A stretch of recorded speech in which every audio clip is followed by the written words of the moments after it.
Hello and welcome to Michael and Ivanka's Grand Podcast. A podcast where now that we have thought about everything, it's time to figure out how to do things as a result. Because we've thought about each subject now, haven't we?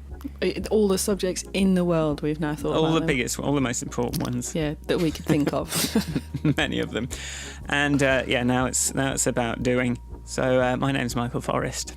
And I'm Ivanka Magic. This week we're going to talk about how to make commitments and follow through on them. Uh-oh. Last week we made a couple of commitments. I've had a frustrating time trying to kind of follow through on anything. So I just need some help from Ivanka about, I just need to talk through what the things that get in the way are and, how you avoid making excuses, how you bite the bullet and make a commitment, how much pressure you put on yourself, how to not try and do too many things, how to choose what to do. How to choose what to do, I think, is a big question. And I think a lot of my thinking this week has been on that. How to prioritise. These are things I think we all get lost in. And also how to not procrastinate. Yeah, yes. That's my big thing. Yeah. I've been using your trick, that website you pointed me at. The procrastination website. Oh, yeah. Last time I tried that, though, it just was like, sorry, I can't help you, mate. I've really been embracing put a timer on my phone. Right, you're going to do this for 25 minutes. That's not long, you can do this.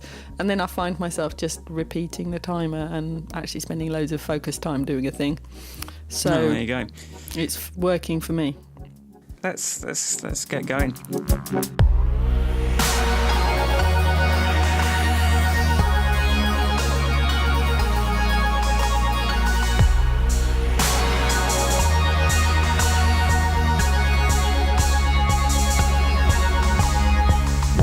So, a couple of weeks since we recorded. How's it going? How's life? Oh, hectic. I was a bit ill. I was ill Monday, Tuesday. I had to not work, which is always... Yeah. I had to actually spend the whole day Monday in bed, which was... That's never... I avoid that. It was quite disappointing. But I did that, and it was probably worth it. And Tuesday, I just took it very easy. And then by Wednesday, I was a fully functioning human being again. I went to Hull. Did you know I was going to Hull? I went to Hull and talked to some graduate types about user research, which I enjoyed, but it's a long way to go. And then my heating broke down in my van and it was freezing. But thanks to a phone call with my car mechanic and a bit of YouTube, I fixed it. Well, I didn't fix it permanently. It's now permanently on in my little old van. I'm quite excited about recording this episode, though, so, I don't want to dwell in the past. The past is gone. Well, you don't have to. Just, How was your week, be in Michael? the moment. I was going to do... I'm a feminist, but the feminist episode of my podcast was a white man talking about himself for an hour. I was just listening to... Did you watch Deborah on Have I Got News for You? Oh, no, I didn't. I saw her. She was on it. I had a look, and she was really in the sort of patriarchal lion's den. Yes. But she held her own, and she was funny and sort of corrected a couple of... She was like, I am attracted to this sort of thing. And then someone goes, oh, are women attracted to that sort of thing? And she goes, no, I am attracted to that sort of thing. I've not seen it. I will watch it. It's worth a look. I have been conscious of the fact that Feminism Part 1 of our podcast is a episode of you telling a story and us discussing feminism for 3 seconds at the end. But I kind of like the delicious irony of it. It was a conceit. It's just, you've got to listen to both episodes because we do actually talk about it. It's not like I didn't want to talk about it. No. I'd had an intense week. I saw a good video on why China has such good railway systems, which I will share because the voiceover is like, they've made this line between these two cities, but it's not profitable. Why on earth would anyone do that? And thought, yeah, okay, well, China are doing things for reasons other than the bottom line sometimes, which they can. Well, someone's doing it, even if it is, authoritarian. Fake communism, yeah. I don't know. I mean, there's some phrases I've learned on my recent project, including the phrase civil society. So I spoke to somebody. So this Welcome project continues to be fascinating, and I've spoken to some very interesting people, one of whom is basically lobbying Big Pharma and the EU to battle Big Pharma because they hold a monopoly and they charge too much money for drugs, and people die because of how much money they charge for drugs. So talking to him, he used this phrase civil society. So for example, it is related to your train story, because there are things society provides that all of us benefit from. So even if that thing, like the train, doesn't make a profit, or a university doesn't actually make a profit, the fact that it's produced scientists that then Big Pharma make money off of, they owe us some return on investment. And by ripping us off and not paying taxes and doing things like that, they are robbing civil society. And so if you look at now this example of, how Trump's done all these tax cuts for corporations in America, and Patagonia have taken, I don't know if their whole tax cut benefit, but they are giving $10 million to environmental societies. To basically, they're viewing the money they've saved on these tax cuts as dirty money that is not theirs, and they are giving it to a thing that they think society needs. And but how many corporations do that? How many corporations go, we need the train system to work so that our workers can turn up at work and do their jobs. Therefore, we should pay our taxes. So, obviously, trains in this country aren't public. Yeah, imagine if we were complaining that the fire service wasn't profitable. Oh, these fire engines aren't very profitable. No, these aren't roads. The roads don't make these us any roads money. Aren't. Yeah. I think one of the disturbing things I saw of those California fires is the fact that Kanye West, I think it's him, I don't actually know, one of these celebrity types, is paying privately for firefighters to be on his property to defend his property from fire in a state that is on fire, which it just feels like, it just makes me feel a bit sick. The other article I saw yesterday was some newspaper had tested a load of McDonald's touchscreens and found poo on all of them. But before we just go, I was just thinking about the politics of that story, because I'd seen it in like the Metro, or, one of these kind of like Daily Mail-esque papers. And I was thinking about it in terms of that. And I thought, okay, well, what's the politics of this? So what you're saying there is people that go to McDonald's are dirty, don't wash their hands, probably reinforcing some sort of like racial stereotypes, probably reinforcing some pretty offensive ideas for people that just read that and go, oh, I knew those people were dirty. And I was thinking, okay, I suppose they should also have tested the touch screens in somewhere posh as well, because I don't know, chances are you'd probably find the same thing on there. Who knows? Yeah. But we're not going to find that out, because it's sort of like supports a narrative that people like to think of people that can only afford to go to McDonald's as sort of like dirty and sort of less. I think you're right. Well, the first thing that came into my head when you said touchscreens at McDonald's tested for, I was like, I wonder how much of just the world is covered in poo. Exactly. it's like what sort of thing that's generally interacted with by the general public doesn't have traces of human feces. Exactly. There was no control. There was no control. So it's just bullshit, really. I think your analysis is probably pretty spot on. We should call for more poo stories.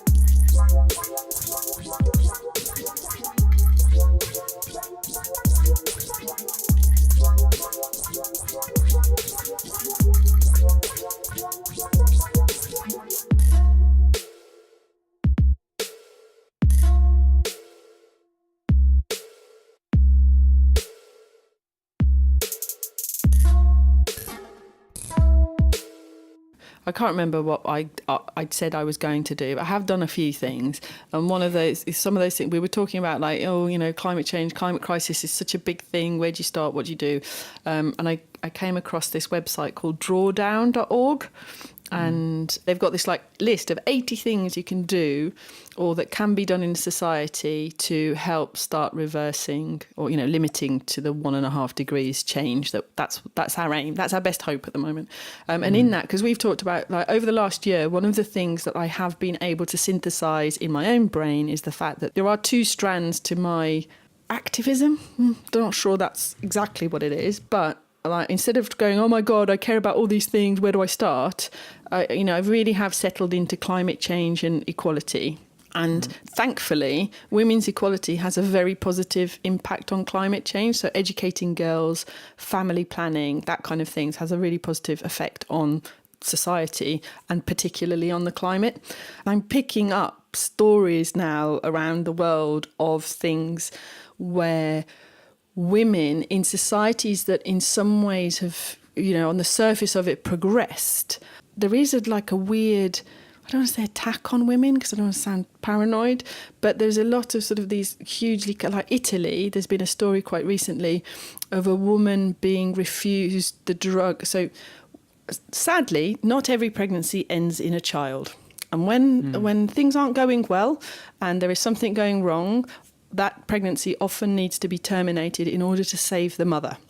And I can't remember the town, a woman was denied the drugs to terminate the pregnancy because on the grounds that, it would mean stopping the fetal heartbeat, and therefore the mother died, as did the baby, because it's a genuine risk to life. That sort of story is the thing that triggered the repeal of the 8th in Ireland. It's one of those stories that many more people can get behind because it draws a very direct parallel between conflating, religious ideology and medical treatment. And then there was another story. Verona has declared itself a pro-life city. And then I came across another story, and there's like all these stories. And then there's this thing with Croatian gynecological care.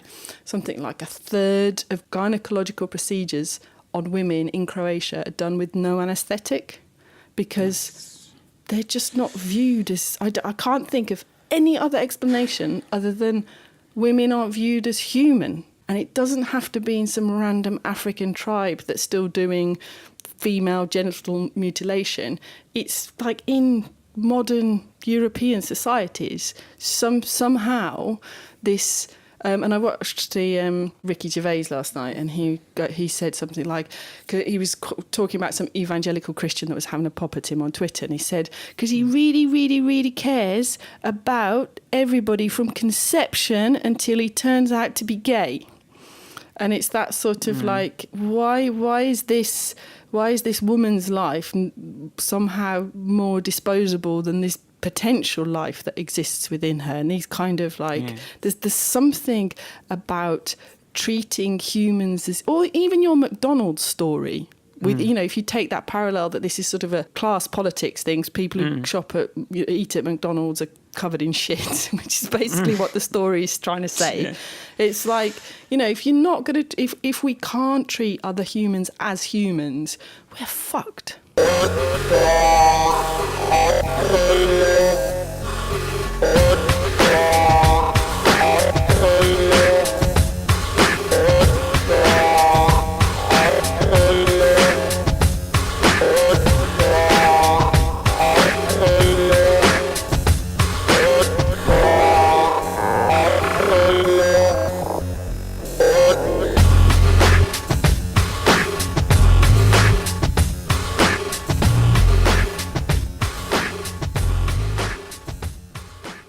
So how did you do this week, Michael? Terrible. Oh, no. Terrible. I've really, existentially terrible. Part of the reason I wanted to... Look, I as well as committing to this sort of slightly ephemeral idea of doing something good this week that I can report back on, which framed in terms of talking to homeless people is kind of where we came to it. And I've been sort of paying a little bit more attention and looking for opportunities a little bit more. But then one thing that happened, and I did say, when someone's in distress, it's pretty obvious. When someone's in real distress. And you know what? Saturday at 4 a.m. or something. But I was basically asleep. But outside my flat, I heard someone just yelling, screaming, "Help me, help me." like screaming at the top. This woman screaming and I just couldn't even move to get out of bed. I just couldn't even I didn't even look out the window. She sort of stopped after a little while. I don't know what happened, but I was just I couldn't even. So I've just been feeling awful about that. You can't even just check that. You just think the default is none of my business. Someone else is probably doing something. So but it's it was my opportunity to at least fucking, I don't know, be the person that gets involved, and I did nothing. So that was a failure.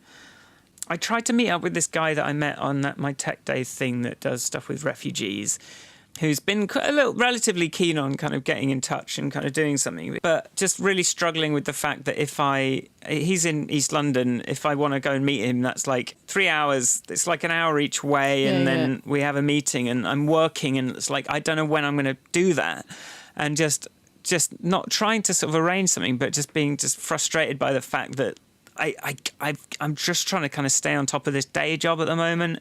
And then Sharon's coming back, and then we're dealing with plumbers, and we're doing all this stuff. Life just getting in the way of even just having a conversation about it.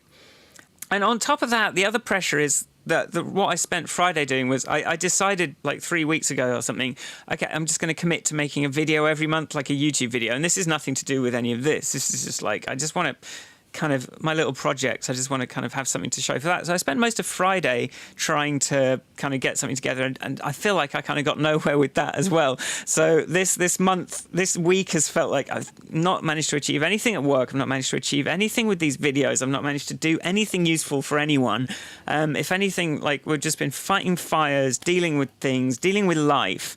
This morning, I just as a last-ditch resort, just donated to the Oxfam sort of Yemen thing, just so that I felt so that I've done one thing. But that wasn't the idea.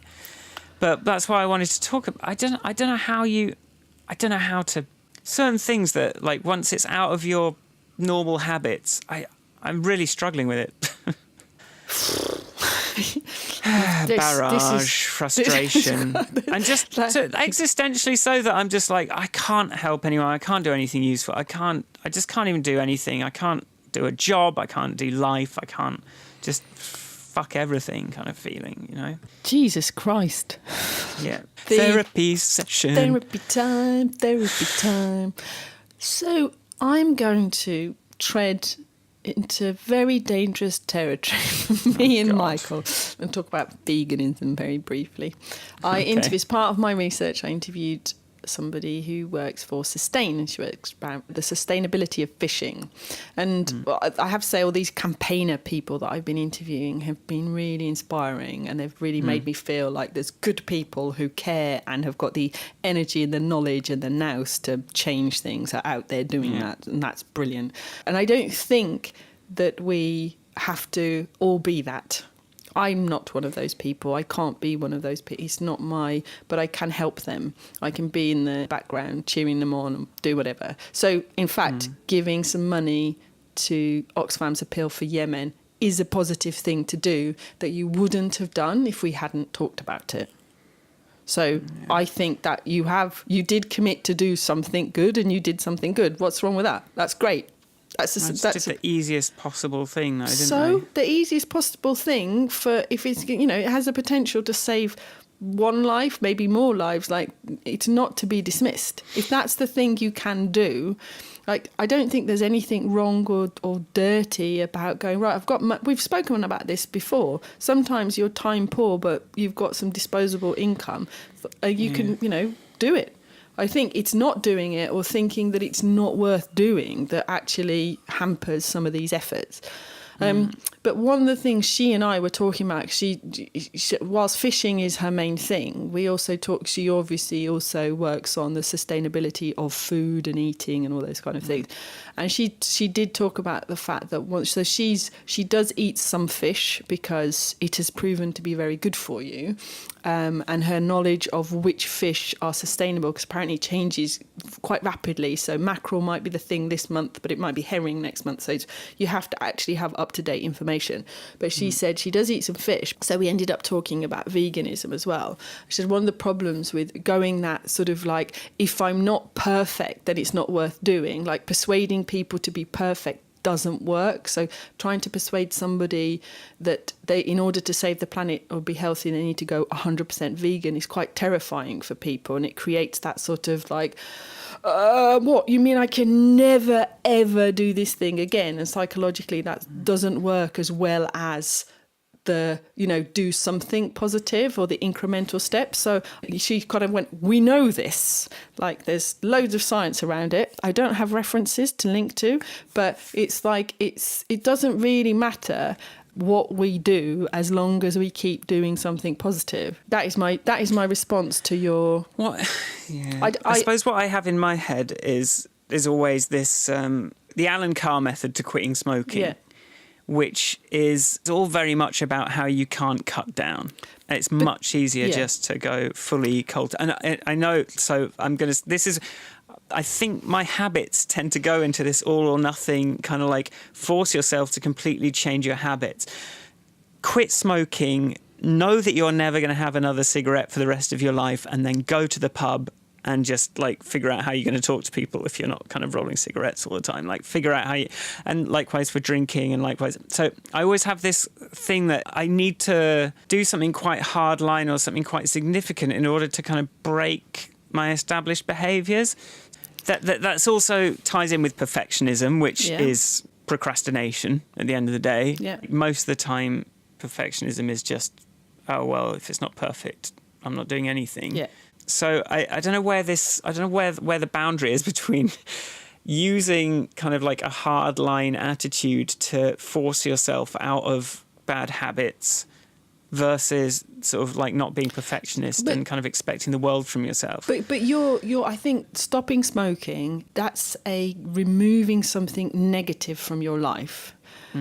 Talking to a homeless person or doing more good is adding something positive to your life. They are two different, they are, in my opinion, completely different. So you can live your life and be a very healthy, happy human being without ever engaging with homelessness in any way. Frankly, that is entirely possible. It's not going to affect your health. It's not going to affect your relationships, whatever. However, it is more of an opportunity. If I try and do something good, what will that bring into my life? So, and therefore it's doesn't have this same black and white psychology attached to it. So I think you can put your toe in the water because actually perhaps you've chosen something too big, like... Yeah, it's like nothing feels like anything. To quote the famous Deborah Francis White of the Guilty Feminist podcast, tangent warning, I listened to our last episode and I found my voice being quite high-pitched and whiny and, oh my God, we've got to change the world. And I was like, I'm not enjoying it. Like, shh, stop it, Ivanka, why are you being so whiny? And then I was like, you know what, we've had this conversation about how humorous we are and keeping it entertaining and It's like, sometimes I don't really talk in an entertaining fashion, but I'm not sure I care and I'm not sure it matters, which is a different question. But I was listening to this very earnest episode of Guilty Feminist and I was thinking, do you know what? I'm not really enjoying this as much as when there's the laughs. Though I'm not a professional, I'm not a comedian, I've never had aspirations to being one, so it's slightly different. But anyway, so I was listening to all this. In the midst of this, Deborah Francis White did one of her inspiring monologues where she talked about, like, in order to change the world, we actually just need the kind people to be a little bit more motivated than the unkind people. Because on this whole, all the dots join up. We've got climate change as a problem. We know women's equality helps that. We know that microfinancing women's small businesses in the third world helps girls get educated, helps so many things. Giving a £5 a week to some microfinancing effort in the third world, though I'm not sure you're supposed to say third world anymore, could potentially be that little thing that starts changing something. It doesn't, your actions don't have to be big. They just have to be positive, I think. I still don't know why I didn't get out of bed with somebody screaming, help me. No, I can't explain how tired I was last week. Okay. And that's my only excuse. Like, and there's people kind of like up to all sorts of weird stuff quite a lot on the street. Yeah. So I don't want to pick on you. I don't know how, but like just because that time I was like, and it could have just been nothing. Yeah. It could have just been nonsense. It probably was. Oh, yeah, in our house. I just can't begin to explain how tired I was last week. And I sort of slept and stayed in all weekend to try and just do it. And then, like, Monday I was still exhausted. It's taken me till sort of Wednesday to even kind of get to my brain working properly again, which is another problem with this thing. But, yeah, I don't know, like, if it had lasted another minute. Yeah, in our house, just to lighten the conversation a bit, whenever we hear any noise that's a bit excessive at night, bearing in mind we've had a motorbike stolen from right outside the house, so if there's any noise, we send Nick on pant patrol because obviously any burglars entering the house will be terrified of the stuff. It's like, do I need to go and do pant patrol? Yes. So that's the family phrase in our house for getting up in the middle of the night to check out some random student noises. It's usually parties around our neighbourhood.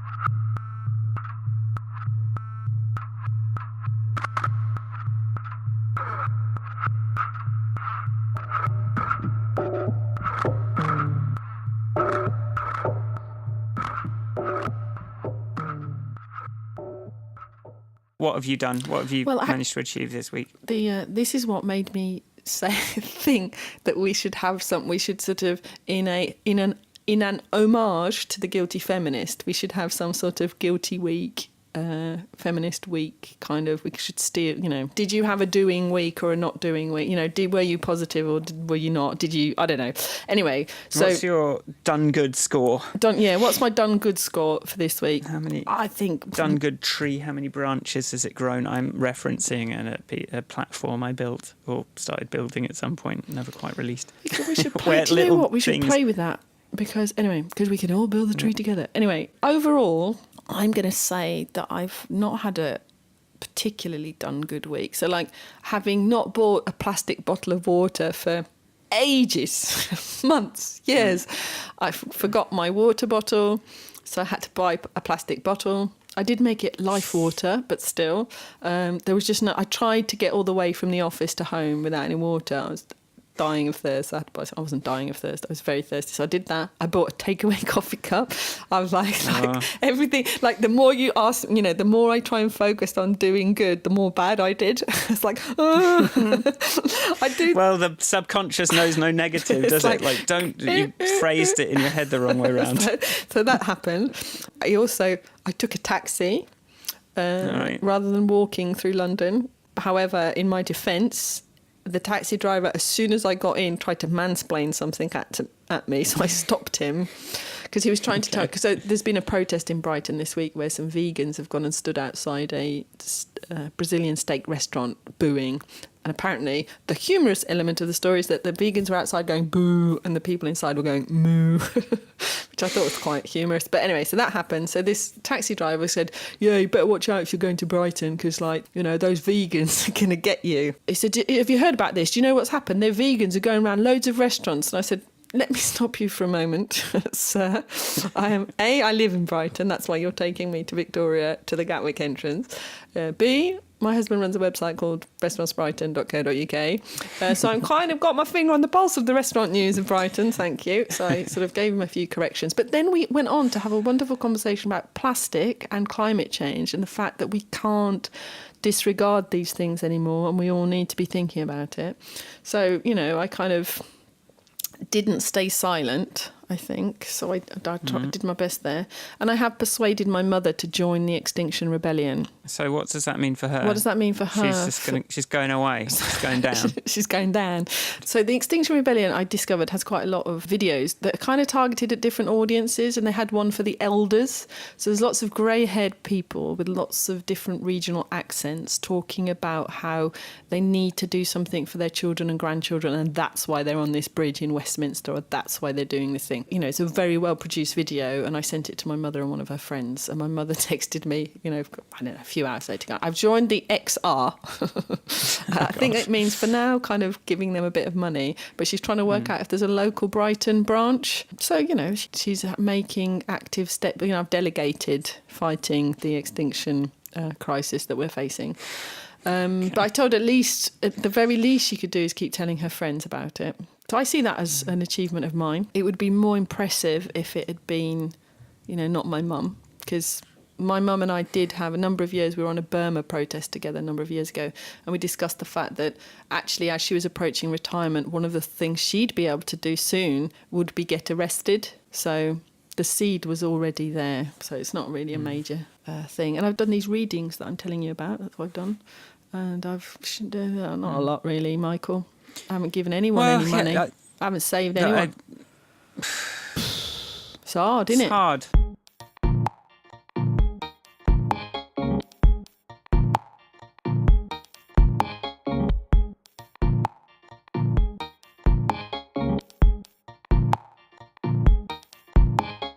The other thing I did, I'm just remembering, is I did finally do that research I looked at what my MP has been saying in Parliament. Oh, yeah. Karen Buck, and just it's very well presented on This Day Work for You. You yeah, just I like click through and just read but that just depressed me as well. She was, you know, I can't do anything to her, but she's good. You know, she's saying the right things. It's like, you know, when talking about Brexit, like no one voted to be poorer in this, just kind of, that's the point. She just said that to Theresa May. It's like, okay, well, I can't really put any, and then had facts and figures for anything, and she's talked about the sort of full gamut of things we talk about in Parliament, and sort of said kind of stuff I agree with. So it's like, okay, but then you're just reading what people are saying, and it's so gross, these political discussions. Theresa May is making me increasingly ill the more I see this kind of attitude she has to it. I think if somebody has the answer to what you can do, if your MP is somebody that you feel represents you, what's your next port of call? What do you do? Who do you write to? So, for example, Caroline Lucas is my MP. You've got a good MP. There's no point me writing to her. She's got enough problems to deal with without me going... Yeah, she doesn't need me. I really enjoyed when you said this thing. You know, it's like, okay, I could occasionally go, yay, well done, Caroline, thank you. But where do I put my efforts? You know, should I be writing to Jeremy Corbyn? Should I be writing to Theresa May? So one of the things you offer your MP is your vote. And without your vote, they ain't got nothing. So you have an actual bargaining chip. So if anyone knows the answer to what do you do if you've got a good MP, that I'd be happy to hear.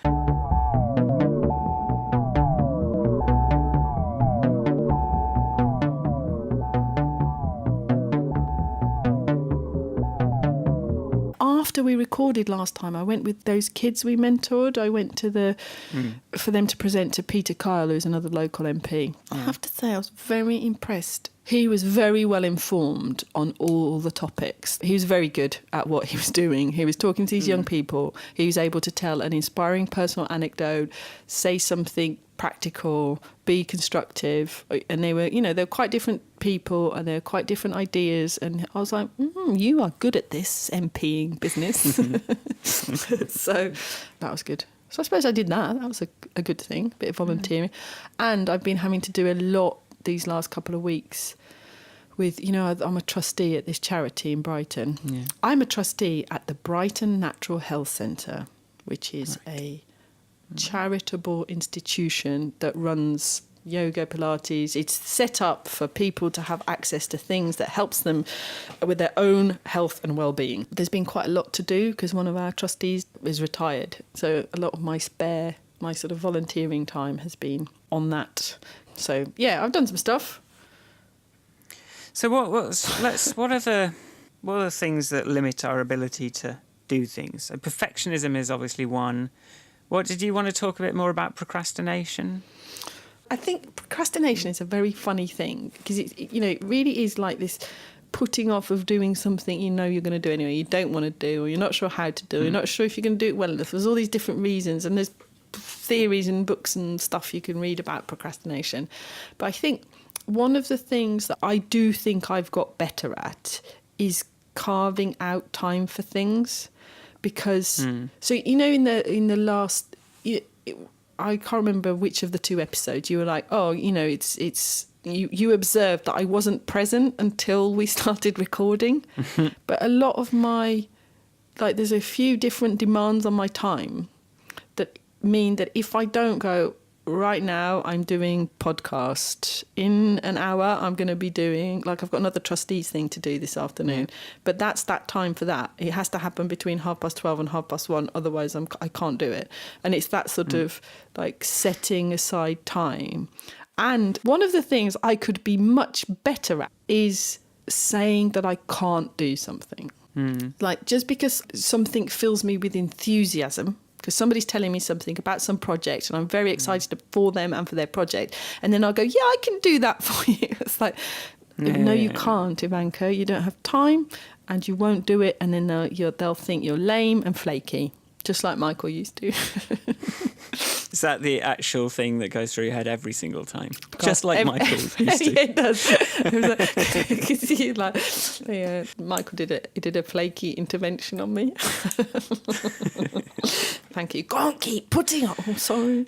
I know exactly what you mean. Like, but then that becomes a process of just choosing. And obviously I'm kind of mired in this at the moment. And one of the reasons I decided to do a video every month was like, okay, that's a small thing that I can commit to. Yeah. And then I will, because there's a time limit on it, I will produce to whatever the standard that I can achieve within that constraint, rather than stuff just like going on and on and on and never getting delivered. So definitely you do as much as you can in your window that you have to do it, and then move on to the next thing, and then make sure that you don't bite off more than you can chew.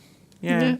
I think, like, for this Extinction Rebellion thing, which at the moment, I really can't turn up on a bridge in London. That's just not something I can do.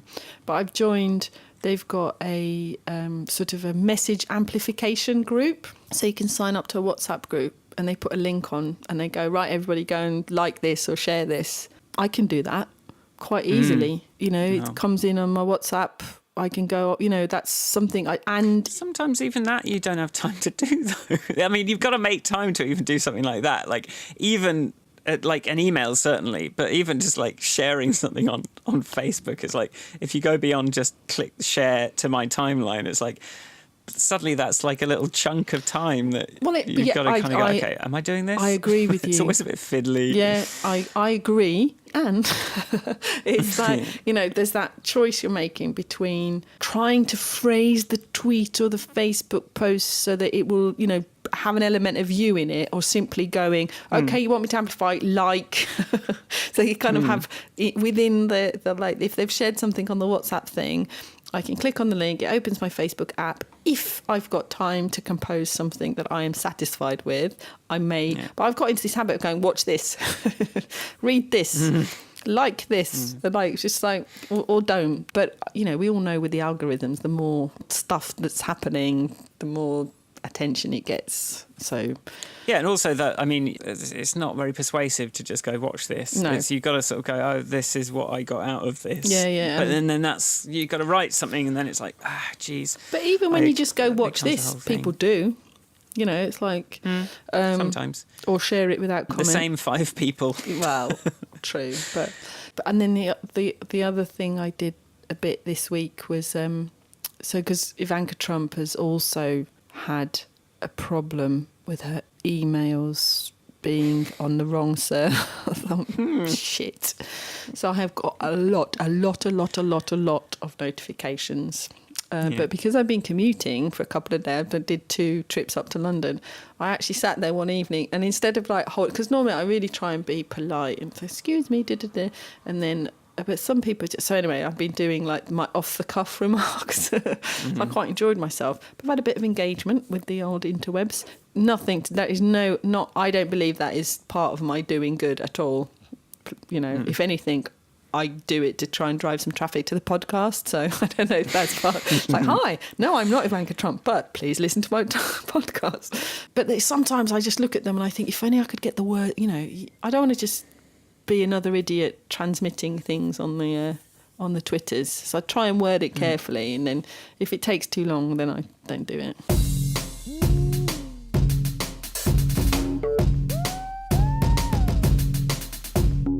Going back to the time allocation thing, you if you kind of like block out your time too much, you run this risk of sometimes you just can't really do it in that time.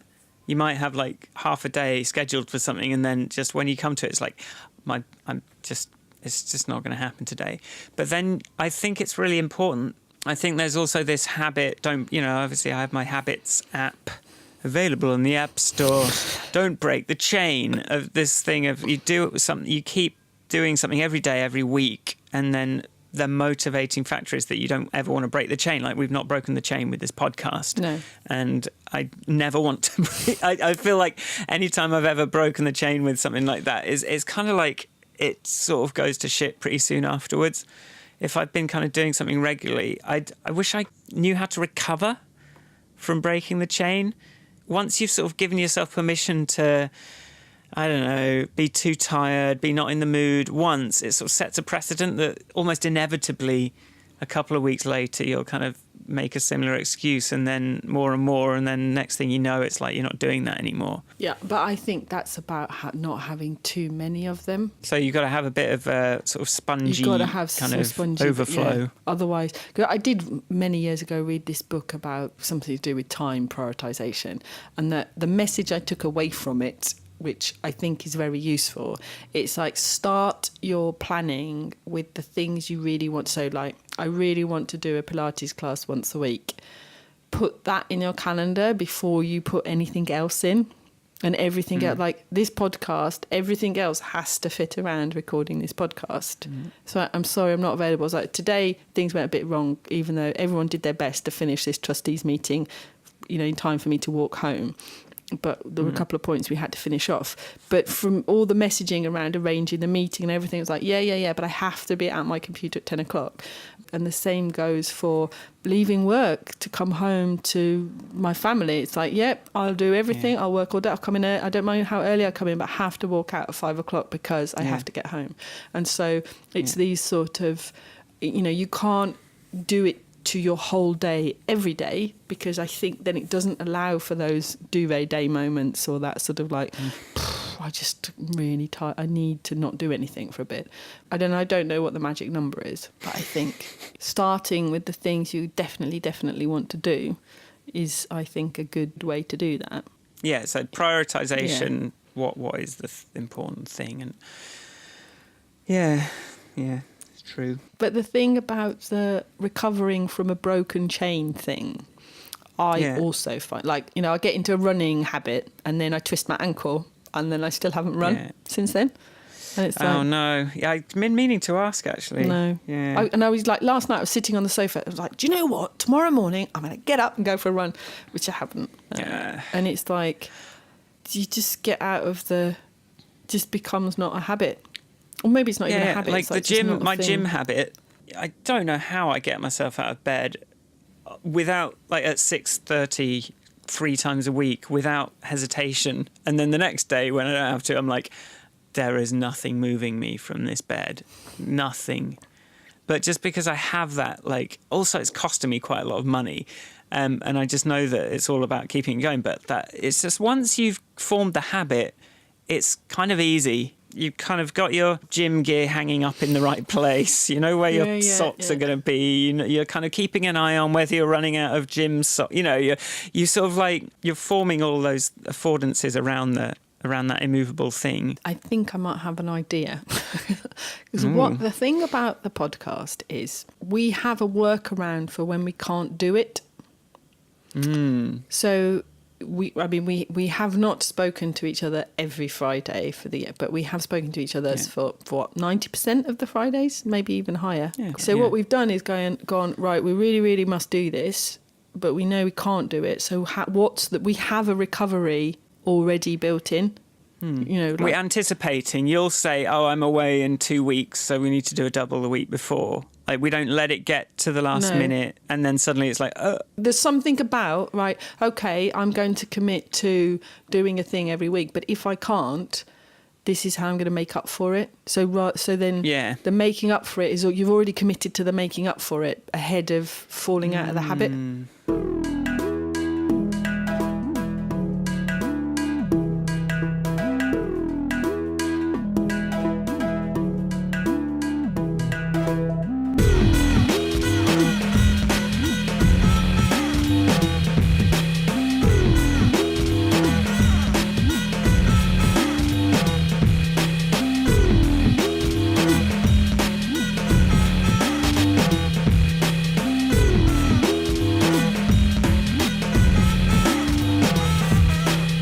Case of fighting climate breakdown, there are some activities which don't involve any effort that are positive. For example, not buying anything other than food for a week is actually positive. That's for a day. Unless you're going to put off all your shopping to the following week and go crazy. But it's like, oh, I think I need a new... Do you, though? That sort of like... The threat of climate breakdown is a constant background thought to me. Everything I do, it's like, but what would the climate say? Where some people would have a deity looking at them and as judging them, you have the climate breakdown judging your every action. The climate apocalypse. Judging me. Face. I am Gaia and I am angry with you, Ivanka. Exactly. Where is your water bottle? Here's something gross about my brain, my habits. I look forward to this one. There's a guy in Hammersmith that dances. We've got Disco Pete in Brighton. Right. He puts down his little boombox and he earnestly dances to drum and bass outside Hammersmith shopping centre. Right. And you sort of see, he doesn't look like he's enjoying it. And he's got a hat out for money. And I sort of think, maybe I should find out about him, find out what's motivating him to do this. Is it just literally... I feel like you'd get something about he's trying to change the world in some way by dancing every day. But it might just be that it's a way he's found to... get some coins off people. But I feel like if he was trying to do it for other people's entertainment, then he might be working a bit harder at looking like he's having a good time. But the gross thing about my brain is I start imagining the conversation, and then before I know it, I'm playing him some music that I've made and he's dancing to it and I'm filming it, and then that's on YouTube and then that goes viral. But when you started telling me that story, that's what I thought.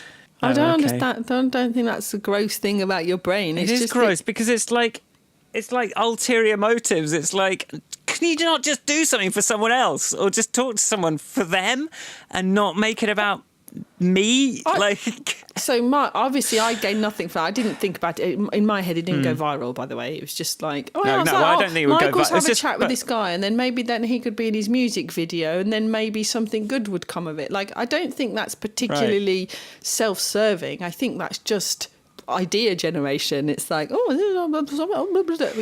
one thing I do, and I think you also do, is like, and that's one of the reasons I get into trouble and say yes to too many things, is because I genuinely go, look, if you do that, you could do all these other things. And then you get too many things, and then you're like, and then you have to go and hide in your bedroom because you can't do anything because you're paralysed by choice of ideas. I'm sure many, many people are like that. And I think it's not, but I don't know what you do with it. But I still don't think that should stop you. I do everything. I just feel ashamed of myself. So you're saying, I don't know. I'm saying that... I'm still not sure I'm not ashamed of myself, despite your... Well, you need... to channel Brené Brown off the TED Talks, shame is not a good emotion, Michael. I'm not saying that I don't have it. I'm just saying that this is something we need to, cast off.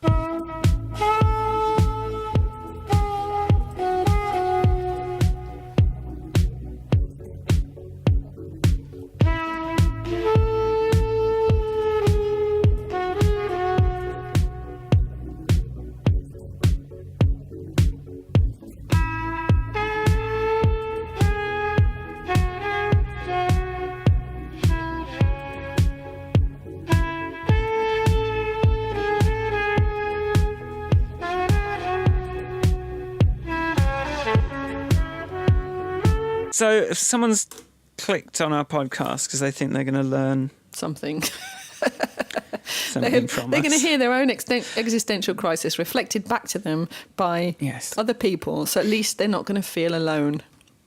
There are 2 reasons I think this podcast we have committed to and done the podcast is that there are 2 of us, and we have to remind each other and go. So if one of us, if there's any moment of, you're not just committed your time and your effort, but you've committed to another human, which I think makes a big difference. Because so many of my things I do on my own, and that's why breaking the chain once can just like let it go, because then I'm on to the next thing. I think, yes, having it not just be you is very important. Yes. With the running, it probably would be helpful, but I like running on my own. That's true. Because not everything works quite like that. And then I was thinking, I like to reduce what I buy, and I like to, we do all these things. But I suppose Nick has totally bought into that as well. So there are 2 of us. Like, as a family, we've committed. And so that makes it easier. Yeah, so there is that human thing. There is the other humans doing it together thing. But then, like, in these volunteering, it's actually very hard to get volunteers. People sign up and then they don't commit and they don't turn up, and that is very tricky. The big volunteering thing that I've committed to, because I've been a trustee for 5 or 6 years now, and it's not always straightforward because you are effectively one of the directors of an organisation. There's people's jobs. It's not trivial at all. And sometimes things come up. So it's like on the surface of it, you're committed to 4 trustees meetings a year. You think, it's not bad. But actually, you've got to be aware of what's happening in the accounts and HR, blah, blah, blah. And it's quite involved. But we talked about this morning jokingly at the beginning of the meeting, because somebody had asked if we get paid, and then when they got told that we don't get paid, they were, I can't do that then. And I've told you before about that guy I met for coffee, and when I said I volunteered as a trustee, and he was like, why do you do that?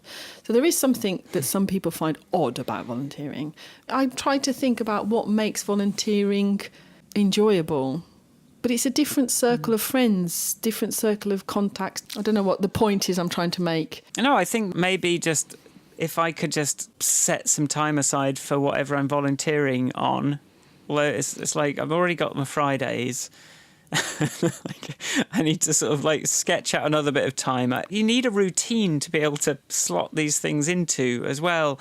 And sometimes I just don't know what my routine's going to be in a few weeks. And I'm obviously keeping a very strict routine, but then it's when that gets disrupted that things can change. But I think even with the trustee volunteering, there are other trustees. Never mind the organisation and everything, because you can't always give it. There are moments in its history, like in the history of my volunteering there, where I've had time, like being pregnant and on maternity leave, or having a small child, or like when I was at home on maternity leave, I was like, I went in every Thursday and did something while the baby was small enough to be strapped to me, and we'd do stuff. I respect the other people I'm a trustee with, and I don't want to let them down, and that is an important part of it. And it's actually in some ways less about the centre now and more about the relationships I formed that and over time they've become. I've had sought advice from them on things that aren't related to the tree. It's just it's a way of making friends, if nothing else. Yeah, no. And making friends is a nice thing. And if we're all going to be on Team Human, if that's one of the objectives, like to encounter people that may not be in your normal circle. So step 1, identify values. Step 2, volunteer and find friends with similar values. Step 3. Heaven. Go to heaven. No, that sounds gross. It's been, I want to say heaven in a kind of then you get to go to heaven way, but it's been so kind of hijacked by TV ads that it just sounded gross. Then you have enlightenment. It just means sex now. It does. But yeah, it means eating chocolate in a bath with a glass of wine. Do you know what word can fuck off? Which word? Is the word indulgent. Mm-hmm. The word indulgent can fuck right off. I'm so sick of seeing it on stuff. It's fuck you. The conclusion is just fucking do it. Just do it! Just do it! Just what are you waiting for? Do it! So that was my Are you going to leave that Shia in? LaBeouf. That's quite scary. I'm going to put Shia LaBeouf. Just do it! What? So if you're in any doubt, just watch that Shia LaBeouf thing, ideally when it's been green screened onto a parachute jump or something, and you'll succeed, at least for that day. All right, thanks for listening. Thank you for listening. If you like the podcast, go to grandpodcast.com, hit the subscribe button.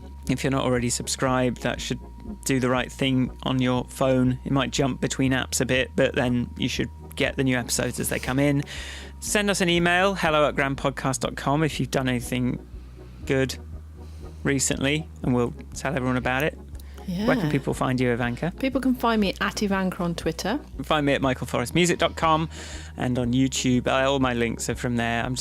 I am gonna force out a YouTube video today, one way or another. What else can people do? What people can do, really, which we would really appreciate, is if you all went to whatever app or platform you're listening to this podcast on and write a review or give it some stars. It would help enormously with letting other people discover the brilliance that is our podcast. Even if we do say so ourselves. Well, come on. I think it's good. I think we've earned the right. So shut up, everyone. I think we've earned the right. We've earned the right. We're committed. We're committed. Quality we can work on. Commitment we have nailed, and we deserve some reward for that. Thanks for listening. See you next time. Bye. Bye. Bye. Bye. Bye.